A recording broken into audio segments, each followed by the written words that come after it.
Welcome back friends. আজ একটা Telugu web সিরিজের এক্সপ্লেনেশন আপনাদের সামনে নিয়ে এসেছি। আর এই ওয়েব সিরিজটির নাম দয়া। সিরিজের শুরুতেই আমরা শ্বেতা নামের এক মেয়েকে দেখতে পাই, যে ওই সময় কারোর সামনে বসে একটা লোকের সম্পর্কে বলছিল। ওই লোকটা শ্বেতার সাথে খুব খারাপ ব্যবহার করেছিল। সাথে সাথে শ্বেতার কথা শুনে আমরা বুঝতে পারি যে ওই লোকটা খুব পাওয়ারফুলও ছিল। তো ওই লোকটা কে ছিল আর সে শ্বেতার সাথে কি খারাপ ব্যবহার করেছে সেটা আমরা পরে জানতে পারবো। এরপর আমরা প্রভা নামের একটা লোককে দেখতে পাই, যে পেশায় একজন জেলে ছিল। সাথে সাথে সে তার মোবাইল দিয়ে ব্লগিংও করতো। এরপর আমরা দয়াকে দেখতে পাই। দয়া একটা প্রিজন ভ্যানের ড্রাইভার ছিল, আর সে তার প্রিজন ভ্যানে এসব মাছ ট্রান্সপোর্টের কাজ করত। দয়ার বাড়িতে শুধু এর স্ত্রী ছিল, আর বর্তমানে সে প্রেগনেন্ট। এই জন্য দয়া দিন রাত কাজ করা শুরু করে, যাতে সে কিছু পয়সা কামাতে পারে আর তার স্ত্রীর দেখভাল করতে পারে। এই জন্য সে গত দুদিন ঘরও যায়নি। প্রভা দয়াকে তার বড় ভাইয়ের মতো মানত। দয়ার সাথে কেউ খারাপ ব্যবহার করলে প্রভা তাকে একটু ছাড়তো না। তো দয়া তার স্ত্রী আলেবেলাকে ফোন করে বলে আজ সন্ধ্যায় সে ঠিক বাড়ি ফিরে যাবে। এরপর আমরা দয়ার অতীতের কিছু ফ্ল্যাশব্যাক দেখতে পাই। দয়ার মা যখন শেষ শ্বাসটুকু নিচ্ছিল, তখনও কোনো গ্রামবাসী তাকে সাহায্য করতে এগিয়ে আসেনি, কারণ তাদের মতে দয়ার মা এক চরিত্রহীন মেয়ে ছিল, যার সাথে অনেক পরপুরুষের সম্পর্ক ছিল। সিন আবার বর্তমান সময়ে আসে। দয়া তার মাল তাড়াতাড়ি ট্রান্সপোর্ট করে সে তার ভ্যানটা মালিককে ফেরত দিতেই যাচ্ছিল। তখনই প্রভা দয়াকে ফোন করে আর তাকে বলে যে একটা ডেলিভারি আছে, আর ওরা এই ডেলিভারি করার জন্য অগ্রিমও দিয়ে গেছে। অ্যাডভান্স টাকার কথা শুনে দয়া ওই ডেলিভারিটা করতে রাজি হয়ে যায়। এরপর সে তার স্ত্রী আলেবেলাকে ফোন করে আবার বলে যে তার বাড়ি ফিরতে দেরি হবে।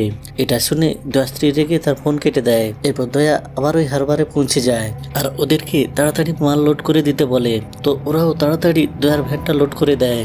লোড হয়ে গেলেই দয়া তার প্রিজন ভ্যান নিয়ে বেরিয়ে পড়ে। দয়া যখন তার প্রিজন ভ্যান থেকে ওই ডেলিভারিটা লাভাতে যায়, তখন সে দেখে তার ভ্যানের মধ্যে একটা মহিলার লাশ পড়ে আছে। ওই লাশটা দেখে সে তো ঘাবড়ে যায়। সে অন্য লেবারদের বলে তোমাদের সাহায্য করতে হবে না, আমি একাই ওই ডেলিভারিটা লাভাতে পারবো। এই বলে সে কোনোভাবে ওই ডেলিভারিটা লাভিয়ে আবার তার ভ্যান নিয়ে চলে যায়।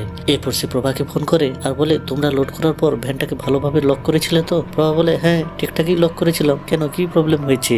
দয়া তাকে কিছু না বলে ফোন কেটে দেয়। এরপর সে ভ্যানের ভিতরে গিয়ে ওই লাশটাকে একটা বাক্সের ভিতরে ঢুকিয়ে দেয় আর পুরো ভ্যানটাকে পরিষ্কার করে। এরপর সে তার ভ্যানটা মালিকের কাছে পৌঁছে দেয়। মালিক তাকে বলে ঠিক আছে, তুমি আজ ঘর চলে যাও, আমি অন্য একজনকে তোমার ভ্যানটা নিয়ে পাঠাচ্ছি। হসপিটাল থেকে একটা লাশকে নিয়ে যেতে হবে, আমারই রিলেটিভ, এই জন্য না বলতে পারলাম না। ওই হাসপাতাল থেকে লাশটাকে কবরস্থান অব্দি নিয়ে যেতে হবে। এটা শুনে দয়া তো ভয় পেয়ে যায়। সে তার মালিককে বলে আরে না না, অন্যজন কেন, আমি ওই লাশটা পৌঁছে দেবো, আমার পয়সার খুব দরকার, ওভারটাইম করতে আমার একটু কষ্ট হবে না। অনেক জোরাজুরি করলে মালিক এই কাজটা দয়াকেই করতে বলে। এরপর দয়া প্রভাকে ফোন করে ওই লাশটার ব্যাপারে বলে। লাশের কথা শুনে প্রভাও চমকে যায়।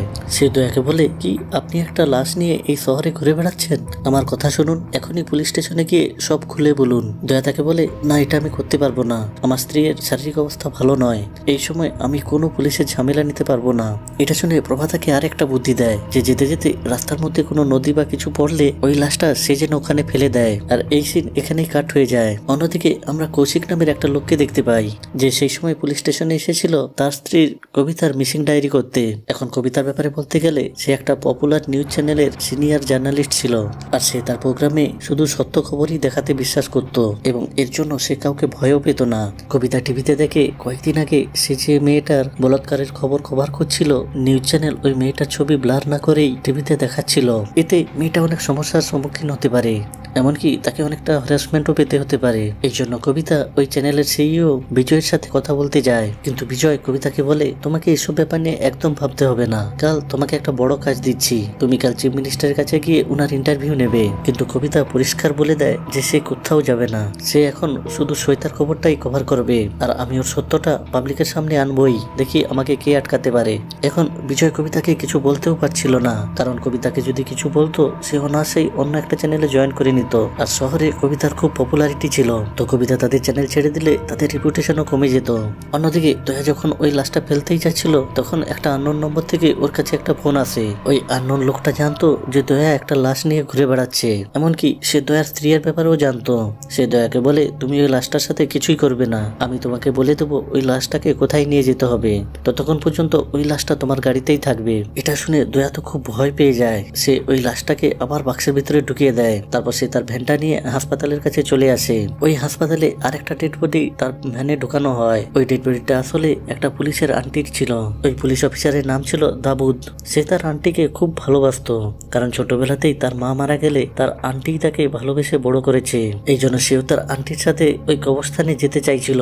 এই জন্য সে দয়ার পিছন ভ্যানে উঠে পড়ে। তো দয়াও কোনো উপায় না দেখে দাবুদকে নিয়ে শ্মশানের উদ্দেশ্যে রওনা হয়। রাস্তায় যেতে যেতে দাবুদ ঘুমিয়ে পড়ে। সকাল হলে দাবুদের হঠাৎ ঘুম ভেঙে যায়। সে দেখে যে একটা শুনশান রাস্তায় গাড়ি দাঁড়িয়ে আছে আর তার পাশে দয়াও নেই। তো দয়া তার কাছে এসে বলে, মনে হয় ভ্যানের ফিচারটা কাজ করা বন্ধ করে দিয়েছে, এতে লাশটা তাড়াতাড়ি নষ্ট হয়ে যাবে এবং একটু পরেই গন্ধ ছাড়বে। এই জন্য ফ্রিজারটাকে ঠিক করতে আমি এক মেকানিককে ফোন করে ডেকেছি। আপনি একটু অপেক্ষা করুন, ওই মেকানিক চলে আসবে। এরপর কিছুক্ষণ পর সেখানে প্রভা আসে আর দয়া প্রভাকে মেকানিক হিসাবে দাবুদের সাথে পরিচয় করায়। এরপর দয়া প্রিজন ভ্যানের পিছনে গিয়ে ফ্রিজার ঠিক করার বাহানায় সে দয়াকে আবার একটা বুদ্ধি দেয় যে এই সুযোগে আমরা লাশটাকে অদল বদল করে দিই। মরার পর এমনিতেই লাশের ওজন বেড়ে যায়, এই জন্য কেউ বুঝতেই পারবে না। এখন ওই লাশটা কবর দেওয়া হয়ে গেলে এই লাশটার ডেথ সার্টিফিকেট তো আমাদের কাছে আছে, তো পুলিশ ধরে ফেললেও আমাদের অতটা ভয় থাকবে না। কিন্তু দয়া তাকে বলে যে এই লাশের ব্যাপারে কেউ জানে আর সে ফোন করে এই লাশটাকে একটা নির্দিষ্ট জায়গায় নিয়ে যেতে বলছে। প্রভা বলে ততক্ষণে অনেক দেরি হয়ে যাবে আর তুমি খুব ভালোভাবে ফেঁসে যেতে পারো। ওর কথা এখন চিন্তা করো না, ওর ফোন এলে তুমি আমাকে ফোনটা দেবে। তো আর কোনো উপায় না দেখতে পেয়ে দয়া প্রভার কথাটা মেনে নেয় আর তারা লাশের আদলা বদলি করে দেয়। প্রভাও ওদের সাথে যাওয়ার সিদ্ধান্ত নেয়। সে দাবুদকে বলে রাস্তায় যদি আবার ফ্রিজার খারাপ হয়ে যায়, এই জন্য এই রাস্তাটা আমি আপনাদের সাথে যেতে চাই। অন্যদিকে কমিশনার কবিতাকে খোঁজার জন্য হরিশচন্দ্র নামের একজন স্পেশাল অফিসারকে দায়িত্ব দেয়, যে প্রথমে কবিতার স্বামী কৌশিককে জিজ্ঞাসাবাদ শুরু করে। সে কৌশিককে তাদের ডিভোর্সের ব্যাপারেও জিজ্ঞেস করে। আসলে কৌশিক পূজা নামের একটা অন্য মেয়েকে ভালোবেসে ফেলেছিল, এই জন্য সে কবিতাকে ডিভোর্স দিতে চেয়েছিল। কৌশিক আর কবিতার একটা ছোট্ট মেয়েও ছিল, কিন্তু সে হরিশচন্দ্রকে এই ব্যাপারে কিছু না বলে ওখান থেকে চলে যায়। এরপর সিন আবার ফ্ল্যাশব্যাকে যায়। আমরা দেখতে পাই যে কবিতা একটা লোকের ইন্টারভিউ নিচ্ছিল। সে কবিতাকে বলে আমার 3 বছরের ছোট্ট বাচ্চাটাকে ভুল ওষুধের কারণে হাসপাতালেই মারা যায়। এরপর সিন আবার প্রেজেন্ট ডেতে আসে। আমরা এমএলএ পরশুরামকে দেখতে পাই, যার সাথে দেখা করার জন্য কবির নামের একজন হিটম্যান আসে। সে কথা বলতে পারতো না, কিন্তু সে ইশারা করে পরশুরামকে বোঝায় তুমি ওই মেয়েটাকে না মেরে তার সাথে বলাৎকার করে ভুল করেছো। এখন আমাকে ময়দানে নেমে সব প্রমাণপত্র লোপাট করতে হবে। আমি এটাও জানি তুমি কবিতাকে খুন করিয়েছো, কিন্তু তার লাশ এখন কোথাও পাওয়া যাচ্ছে না। তখন কবিরকে পরশুরামের খাস লোক রবীন্দ্র বোঝাবার চেষ্টা করে, কিন্তু আমরা দেখতে পাই যে পরশুরামের ওদিকে কোনো ধ্যানই ছিল না। এদিকে দয়া আর প্রভা যখন ওই লাশটাকে কবর দিয়ে ফিরে আসে, তারা দেখে যে তাদের ভ্যানটাই ওখানে নেই, কেউ ওদের ভ্যানটাই চুরি করে নিয়ে গেছে। ওরা বুঝতে পারছিল না যে এসব কি করছে। তখনই ওরা একটা নিউজ চ্যানেলে কবিতার মিসিং এর খবর দেখে। এটা দেখে দয়া তো আরো ভয় পেয়ে যায়, কারণ তার প্রিজন ভ্যানে এতক্ষণ যে মেয়েটা লাশ ছিল সে আর কেউ নয়, দেশের অন্যতম জনপ্রিয় সাংবাদিক কবিতা। যাই হোক, কিছুক্ষণ পরে এদের কাছে ওই 8 নম্বর থেকে আবার ফোন আসে। সে দয়াকে ধমকিয়ে বলে তোমার সাহস কি করে হলো লাশটা বদলাবার? কবিতার বডি তোমরা কোথায় লুকিয়ে রেখেছো? তো প্রভা ওই লোকটাকে বলে কবিতার বডি আমাদের কাছেই আছে, এক কাজ করো আমাদের ভ্যান আমাদের ফিরিয়ে দাও আর তোমাদের লাশ নিয়ে যাও। তো ওই লোকটা 1 ঘন্টা পরে ওদের সামনে আসবে বলে। তো কিছুক্ষণ পরে ওদের সামনে ওদের ভ্যানটা চলে আসে আর ওদের ভ্যান থেকে স্বপ্না নামের একটা মেয়ে বের হয়। আসলে স্বপ্নাই ভয়েস চেঞ্জার অ্যাপ ব্যবহার করে এদের সাথে কথা বলছিল, আর এই জন্য ওরা ভাবছিল যে সামনের জন লোক হবে। আসলে স্বপ্নাও কবিতার সাথে একই নিউজ চ্যানেলে কাজ করত। সবাই যখন কবিতার সাথে কাজ করতে মানা করে দেয়, তখন স্বপ্নাই কবিতার সাথে কাজ করছিল। সে দয়াকে বলে পরশুরামের লোক কবিতাকে মেরে ফেলেছে আর ওরা এখন আমার পিছনে পড়েছে। কবিতার লাশটাকে লুকানোর জন্যই আমি সুযোগ বুঝে ওর লাশটা তোমার ভ্যানে ঢুকিয়ে দিয়েছিলাম। পরশুরামের কথা শুনে দয়া একটু উদাস হয়ে যায়। যাই হোক, সে আবার নিজেকে সামলে নেয়। এরপর আমরা ফ্ল্যাশব্যাকে কবিতার স্টোরি দেখতে পাই। কবিতা শ্বেতার সম্পর্কে জানার অনেক চেষ্টা করে। সে এই ব্যাপারে তার এক জুনিয়রের সঙ্গে কথাও বলে। আসলে টিভি চ্যানেলে শ্বেতার মুখ দেখানোর পরেই সবাই শ্বেতাকে নানাভাবে হ্যারাসমেন্ট করতে থাকে। ভয়ে সে ঘর থেকে বেরোতেই পারছিল না, এই জন্য সে শহর ছেড়ে দূরে কোথাও চলে গেছে। আর এটা শুধু এই জুনিয়র জার্নালিস্টই জানতো। তো কবিতা তাকে অনেক বুঝালে সে কবিতার সাথ দিতে রাজি হয়ে যায়। এদিকে হরিশচন্দ্র কবিতার মিসিং কেসের ইনভেস্টিগেশন করতে করতে ওই হারবারে পৌঁছে যায়, কারণ কবিতার ফোনের লাস্ট লোকেশন ওই হারবারেই দেখাচ্ছিল। এদিকে দয়ার কাছে আবার একটা আননোন নম্বর থেকে ফোন আসে, কিন্তু স্বপ্না ওকে ওই ফোনটা ধরতে মানা করে, কারণ তার মনে হয় যে পুলিশ হয়তো ওর ফোনটা ট্র্যাক করছে। এটা শুনে ওরা তো সবাই খুব ভয় পেয়ে যায় আর যে যার নিজের ফোন ভেঙে ফেলে। কবিতা মরার আগে একটা পেনড্রাইভ বের করে নিয়েছিল, আর এই পেন ড্রাইভের কারণেই ওকে পরশুরামের লোকেরা মেরে ফেলেছে আর এখন ওর লাশের পিছনে পড়ে আছে। তো স্বপ্না ওদেরকে কবিতার লাশের ব্যাপারে জিজ্ঞেস করে, দয়া, প্রভা আর তার এক বন্ধু মিলে ওই কবরস্থানে যায় আর সেখান থেকে তারা কবিতার লাশটা বের করে আনে। কিন্তু তারা যখন এই লাশটা বের করে আনছিল তখন স্থানীয় লোকরা এটা বুঝতে পেরে যায়। যাই হোক, ওরা কোনোভাবে ওখান থেকে লাশটা বের করে আনে। অন্যদিকে আমরা কৌশিককে দেখতে পাই যে কবিতার কথাগুলো মনে করছিল, যে কবিতা তাকে কিছুতেই ডিভোর্স দিতে চাইছিল না, কিন্তু কৌশিক তাকে কোনোভাবে ডিভোর্স দিয়ে তার কাছ থেকে দূরে যেতে চায়। এদিকে প্রভা আর দয়া সোশ্যাল মিডিয়ায় দেখে তারা যখন কবিতার লাশটা বের করে আনছিল তখন কেউ তাদের ভিডিও করে সোশ্যাল মিডিয়ায় ছেড়ে দিয়েছে। মানে এরা যে লাশ চুরি করেছে সেটা পাবলিকের কাছে এক্সপোজ হয়ে যায়। এদিকে অ্যালু ভ্যালি যখন এই খবরটা দেখে সে তার ঘর ছেড়ে একটা অ্যাম্বুলেন্সে করে অন্য কোথাও পালিয়ে যায়। এদিকে রবীন্দ্র কিছু লোককে পাঠিয়ে দয়াকে মেরে ওই লাশটা আনতে বলে। তখন দয়ার মধ্যে হঠাৎ একটা পরিবর্তন আসে আর সে খুব ভয়ানক ভাবে ওই গুন্ডাদের ওখানে মেরে ফেলে। দয়ার এই রূপটা দেখে প্রভার স্বপ্ন দুজনেই খুব অবাক হয়ে যায়। সে প্রভাকে বলে, আমি জানি তুমি আমাকে দেখে অবাক হয়ে যাচ্ছ, কিন্তু আমি এখন এই ব্যাপারে কিছু বলবো না, পরে তোমায় সব বলবো। এরপর দয়া প্রভার বন্ধুকে নিয়ে ওই ভ্যানটাকে একটা শুনশান জায়গায় লুকোতে যায়। এদিকে কবির ওই জুনিয়র জার্নালিস্ট আর তার বউকে খুন করে দেয়, যে কবিতাকে সইতার ব্যাপারে সাহায্য করেছিল। এদিকে হরিশ্চন্দ্র ইনকোয়ারি করতে করতে দয়ার বাড়িতে পৌঁছে যায়, কিন্তু দয়ার বাড়িতে তখন কেউ ছিল না। দয়ার স্ত্রী অ্যালোভেলাও গায়েব ছিল।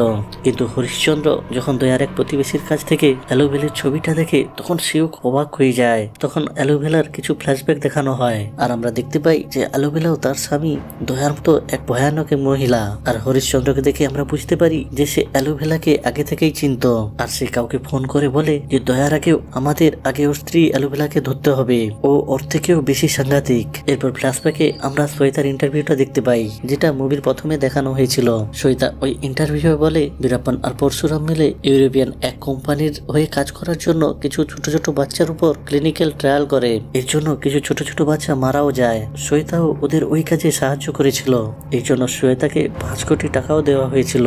কিন্তু সে যখন তার চোখের সামনে একটার পর একটা বাচ্চাকে মরতে দেখে তখন সে এটার এগেনস্টে প্রতিবাদ করা শুরু করে। এজন্য পরশুরাম ওর কিডন্যাপ করে আর ওর সাথে বলাৎকার করে। এরপর তাকে ধমকি দেয়, যদি তুমি কাউকে এই ব্যাপারে কিছু বলতে চাও তাহলে তোমার ভিডিও পুরো ইন্টারনেটে ভাইরাল করে দেব। এদিকে কৌশিক ওই চ্যানেলের সিইও বিজয়ের সাথে কথা বলতে যায়, তো সেখান থেকে সে কবিতার ল্যাপটপটা পায়। এদিকে দয়া একটা লোককে ডেকে আনে কবিতার শরীর থেকে পেনড্রাইভটা বের করানোর জন্য, কিন্তু ওই লোকটা অনেক চেষ্টা করেও পেনড্রাইভটা বের করতে পারে না। এতে দয়া খুব উত্তেজিত হয়ে যায় আর সে স্বপ্নার কাছ থেকে শ্বেতার অ্যাড্রেসটা জোগাড় করে নেয়। এদিকে আমরা অ্যালোভেলাকে দেখতে পাই, যাকে দয়ার লোক পরশুরামের হাত থেকে বাঁচিয়ে একটা সেফ জায়গায় নিয়ে আসে। আর প্রভা নিউজ চ্যানেলে দেখতে পায় যে দয়ার আগেও একটা ক্রিমিনাল রেকর্ড আছে আর ওর আসল নাম দয়া নয়, ওর আসল নাম সত্যা। এরপর প্রভার কাছে তার বন্ধুর ফোন আসে। আসলে তার বন্ধুর কাছে কবির পৌঁছে গিয়েছিল আর সে প্রভার বন্ধুকে মারতেই যাচ্ছিল। প্রভা দয়াকে ফোন করে এই ব্যাপারটা বলে। এরপর সে তার বন্ধুকে বাঁচাতে চলে যায়। দয়া ওকে ওখানে যেতে মানা করে, কিন্তু সে দয়ার কোনো কথাই শুনে না। এরপর দয়া ওখানে যাওয়ার জন্য তার বাইক স্টার্ট দেয়। এদিকে স্বপ্না একা কবিতা লাশের কাছে বসে কবিতার জন্য খুব দুঃখ পাচ্ছিল। সিন আবার ফ্ল্যাশব্যাকে যায়, আমরা দেখতে পাই কবিতা শ্বেতার ইন্টারভিউ নেওয়ার পর ওই ব্যাপারে কথা বলার জন্য সে পরশুরামের কাছে যায়। ওই সময় পরশুরাম কবিতাকে কিছুই বলেনি, কিন্তু পরে সে তার লোককে পাঠিয়ে কবিতার কাছ থেকে পেনড্রাইভটা আনতে বলে। পরশুরামের ওই লোক কবিতার কাছে পেনড্রাইভটা আনতে গেলে কবিতা ওই পেনড্রাইভটা খেয়ে নেয়। তখন পরশুরামের লোকেরা ওকে গুলি করে মেরে দেয়। কবিতাও কোনোভাবে ওই গুন্ডাটাকে ধাক্কা মেরে জলে ফেলে দেয়, কিন্তু তারপর কবিতাও মারা যায়। এদিকে প্রভা যখন তার বন্ধুর কাছে পৌঁছায় তখন কবির তাকে অলরেডি মেরে ফেলেছিল। প্রভা তার বন্ধুর লাশ থেকে খুব দুঃখ পায়। এদিকে কবির স্বপ্নার কাছে পৌঁছে যায় আর সে স্বপ্নাকেও মারতে যায়, তো স্বপ্না কোনোভাবে কবিরকে একটা চাকু মারে আর সে তার প্রাণ বাঁচানোর জন্য ব্রিজ থেকে নিচে নদীতে ঝাঁপ মেরে দেয় আর সে কোনোভাবে বেঁচে যায়। এদিকে হরিশ্চন্দ্র পরশুরামের সাথে দেখা করতে আসে। সে পরশুরামকে বলে, আপনি একটু সাবধানে থাকবেন, সত্যার স্ত্রী অলোভেলা আপনার উপর যে কোনো সময় আক্রমণ করতে পারে। পরশুরাম তাকে বলে, ওই ব্যাপারে তোমাকে ভাবতে হবে না, ওটা আমি দেখে নেব। এদিকে দয়া যখন ফিরে আসে সে দেখে যে প্রভাকেও কবির মেরে ফেলেছে। ওখানে ওই সময় কবিরও ছিল, কিন্তু দয়া চালাকি করে কবিরকেই মেরে ফেলে। তারপর আইস ক্র্যাশার মেশিনে নিয়ে গিয়ে তার বডি ক্র্যাশ করে দেয়। প্রভার মৃত্যুতে দয়া খুব দুঃখ পায়, কারণ প্রভাই দয়াকে তার মায়ের মৃত্যুর সময় তাকে সাহায্য করেছিল, যেখানে আর কোনো গ্রামবাসী তাকে কোনো সাহায্য করেনি। আর তার মার শেষ কাজগুলো ওই ছেলেগুলোই তখন করেছিল, আর এজন্যই দয়া প্রভাকে এতটা ভালোবাসতো। এদিকে কৌশিক কবিতার ল্যাপটপে কিছু ভিডিও দেখতে পায় আর সেই ভিডিওগুলো দেখে বুঝতে পারে যে কবিতা তাকে খুব ভালোবাসতো। এদিকে রবীন্দ্র এক মহিলার সাহায্যে পরশুরামকে মেরে ফেলে, যাতে সে পরবর্তী এমএলএ হতে পারে। এরপর দয়া কবিতার লাশটাকে নিয়ে এসে ওদের চ্যানেলের সামনেই খাড়া করে দেয়। কৌশিক কবিতার লাশটা নিতে আসে আর সে ঠিক করে নেয় ন্যায় কবিতা যে কাজটা শুরু করেছিল সে সেই কাজটা শেষ করবে। তখন কৌশিকের মেয়ে কৌশিককে একটা চিঠি দেয়, যে চিঠিতে লেখা ছিল আপনি আপনার দিক থেকে পুরো চেষ্টা করুন সত্যটা বাইরে আনার, আর যখন মনে হবে যে আপনি পারছেন না তখন সাহায্যের জন্য আমার কাছে চলে আসবেন, আমি আপনার পাশে আছি। এই লড়াইটা আমারও, আমি ওদের সবার মৃত্যুর প্রতিশোধ নেব। এরপর আমরা দেখতে পাই দয়া স্ত্রী একটা ছেলের জন্ম দিয়েছে, আর দয়া তার স্ত্রী আর তার ছেলেকে নিয়ে অন্য একটা শহরে পৌঁছে যায়। আর এখানেই এই সিজন শেষ হয়ে যায়। সিজনের শেষে অনেক প্রশ্নই অধুরা রয়ে গেল। আশা করি পরবর্তী সিজনে আমরা এইসব প্রশ্নের উত্তর পাবো।